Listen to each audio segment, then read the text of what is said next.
शिमूर शहर के नेहरू बाट निवासी अंजना कामड़ी 8 मई को घर से गायब हो गई थी। गुमशुदगी की रिपोर्ट शिमूर थाने में दर्ज कराने के 1 महीने बाद भी पुलिस उन्हें तलाशने में विफल रहने का आरोप बेटी ने लगाया है।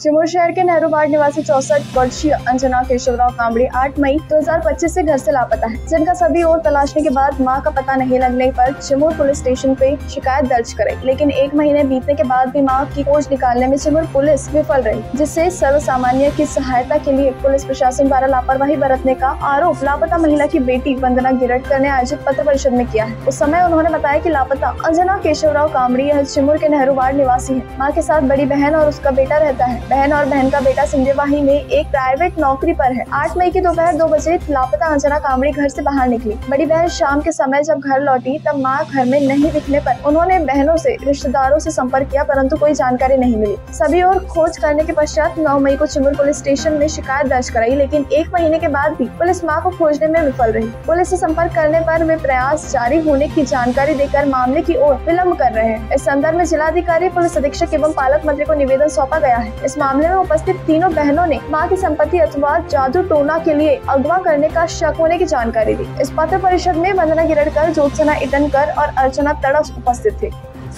कारण सर माझी आई अंजनाबाई केशवराव कामडी 8 मे पासून दिवसा ढवळ्या 2 वाजता दुपारचे 2 वाजता त्या मासळ रोडवरून बेपत्ता मासळ रोडवरून जेव्हा बेपत्ता होत आहे तेव्हा ते CCTV कॅमेरे पूर्ण चंद्रपूर चिमूर तालुक्यातले चिमूरमधील पूर्ण महानगरपालिकेचे CCTV कॅमेरे पूर्णतः बंद आहे सर।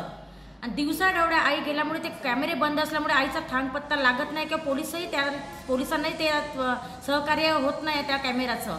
आणि प्रायव्हेट जे कॅमेरे आहे ते पण 8 दिवसाचं स्टोरेज होतं सर, तर पोलीस पण त्याच्यामध्ये अयशस्वी ठरले सर। आज 1 महिन्याचा कालावधी गेला सर, लोटून गेला सर। आज आम्ही 5ही बहिणी, आम्हाला वडील नाही सर, भाऊ नाही आहे सर, आणि 5ही बहिणी आम्ही रोज सकाळ आशेचे किरण, आज आई मिळेल उद्या आई मिळेल असे रोज आशेचे किरण होते, आणि सायंकाळ झाली का निराशा पदरात पडते सर। आज आमची चिमूर जिल्हा झाला पाहिजे म्हणजे, पण स्त्रीच्या विकासाबद्दल काय सर, स्त्रीच्या संरक्षणाबद्दल काय?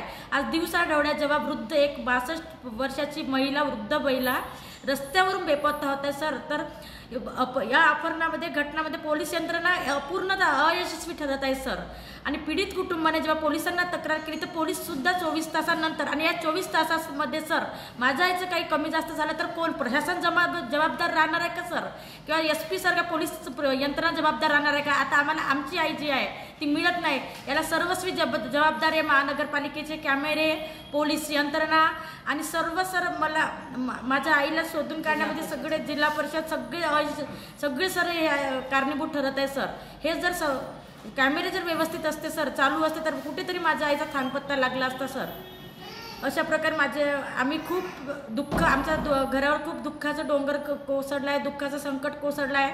5ही बहिणीचं आम्हाला रात्रंदिवस झोप नाही सर, पोटात अन्न नाही सर।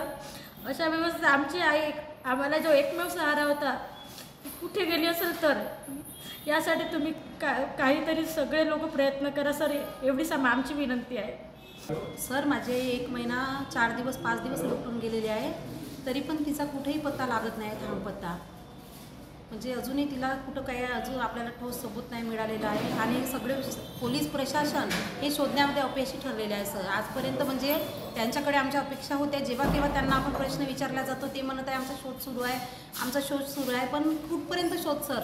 म्हणजे आज इतके दिवस होऊन माझ्या याचा अजिबात तपास नाही लागत आहे, तर आम्हाला काळजी वाटायला लागली सर, आई कशी असेल, कुठं असेल, कोणत्या परिस्थितीमध्ये असेल म्हणून।